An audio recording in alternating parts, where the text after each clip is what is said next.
This is Mrs. Frack here at my home in my son's bedroom, and these are my 3-year-old twins. What's your name? Can you tell them? Abby.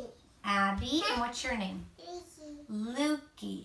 And we're going to read to you tonight the story of Goldilocks and the 3 bears, because this is a story that we like to read sometimes before bedtime here at our house. All right, here we go. Goldilocks and the 3 bears. Uh-oh. Goldilocks and the 3 bears. Once upon a time, there lived a family of 3 bears in a cozy cottage in the woods. Who's that? Papa Bear, Mama Bear, and little Baby Bear led a peaceful life in their secluded home. One morning, Mama Bear returned home from an early trip to the market with a basket of apples. Papa Bear and Baby Bear greeted her outdoors. Everyone was eager for breakfast. What is this color? That's the color red for the apple. Let's show the kids the page so they can see the picture too, okay? Mama Bear had prepared porridge, and now it was ready to eat. As she served them each their portion, the porridge steamed. It was much too hot. The bears decided to take a walk while their porridge cooled. Meanwhile, a curious blonde-haired girl named Goldilocks was wandering alone through the woods. She saw the bear's cottage and wondered what lay inside. She decided to get a closer look. Yeah. Is she going to go into the bear's cottage? I could have him. She walked right up and knocked on the door. Are you knocking? Yeah. When there was no answer, she went inside. There were 3 bowls of porridge on the kitchen table. Okay, no more knocking. Goldilocks was hungry. She grabbed a spoon and took a mouthful from the big bowl. Stop. That's not nice, is it? No. The porridge is too hot, she wailed. She moved on to the second bowl, which wasn't any better. This porridge is too cold, she complained. The hungry little girl had a spoonful from the smallest bowl. Yum, she announced with relief. This porridge is just right. Goldilocks gobbled up the porridge until the bowl was empty. Next, Goldilocks wandered into a cozy, inviting den and saw 3 chairs. A book lay on the biggest chair. A basket of yarn and knitting needles were beside the middle-sized chair, and there were some toys on the floor next to the smallest chair of all. After having wandered through the woods, Goldilocks was eager to rest her tired feet. Do you think she was tired from all that walking in the woods? Yeah. Goldilocks climbed onto the biggest chair with great difficulty.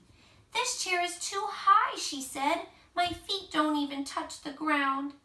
Next, she tried sitting on the medium-sized chair. It looked like it would be a better fit, and it was also more ladylike. But it was no good either.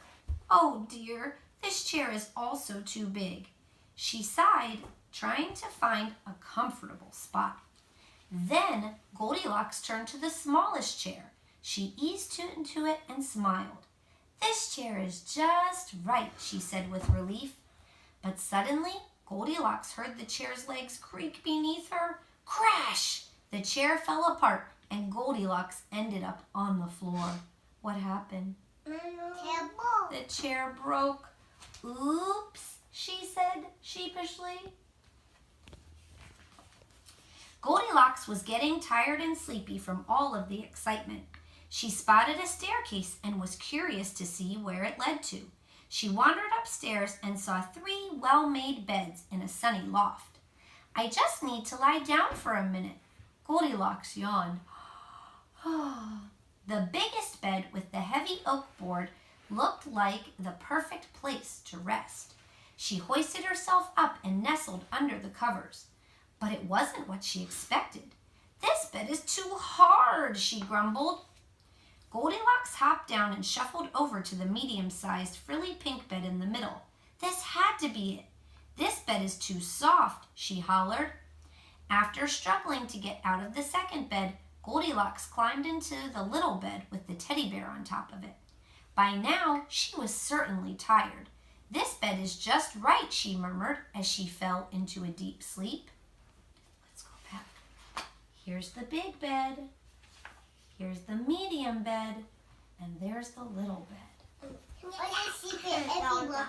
She's sleeping in everyone's bed. And whose bed did she fall asleep in? A baby bear. In Baby Bear's bed. While she was sleeping, the bears came home from their walk to find the front door of the cottage slightly ajar. That means it was open a little bit.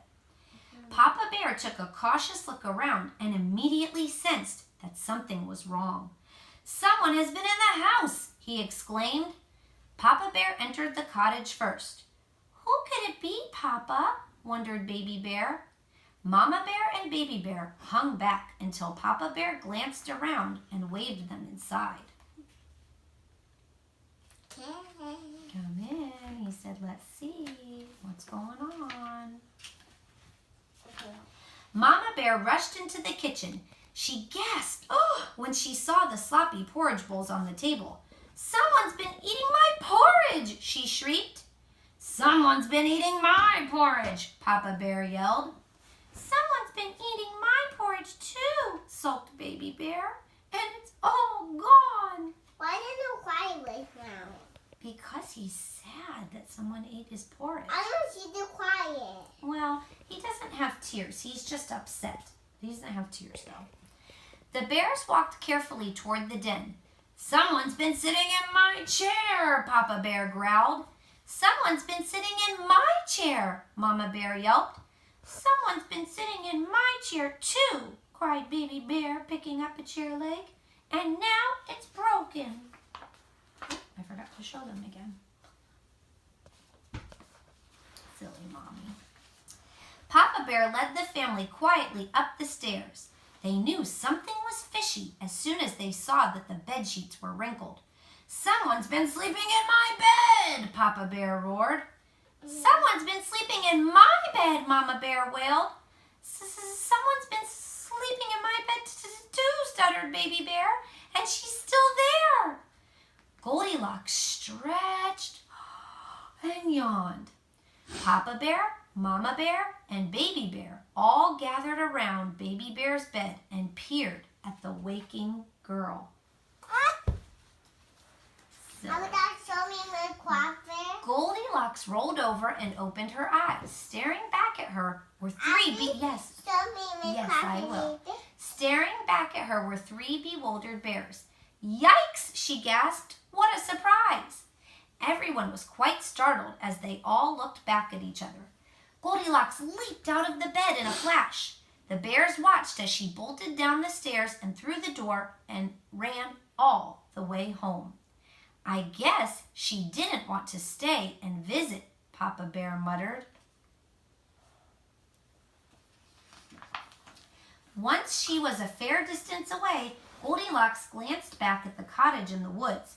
"That was close," she huffed. What is this one? From that day on, hang on one second, buddy. From that day on, Goldilocks vowed not to let her curiosity get the better of her and to put an end to her snooping. The bears never saw their golden-haired visitor ever again. What is this book?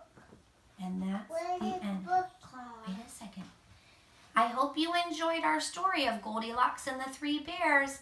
Snuggle up and sleep tight. Can you guys say have a good night? Good night. Good night. Good night.